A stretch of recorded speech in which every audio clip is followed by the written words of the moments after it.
Magandang hapon, ngayon po araw ng Lunes, April 1, 2024 at update po muli sa lagay ng panahon. Ayon po sa Pag-asa, halos buong bansa ang makakaranas ng maayos na panahon. Ridge of high pressure area ang nakakapekto sa eastern section ng northern at central Luzon.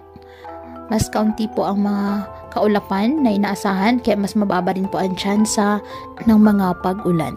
Ayon sa Pag-asa, ngayong buwan ng Abril, posible po pa rin walang bagyo na papasok sa ating bansa. Kung meron man po ay hanggang isa lang na bagyo. Ang potential na bagyo ngayong buwan ay posibleng umanong lumihis. May chance rin itong maglandfall sa Caraga region o Eastern Visayas.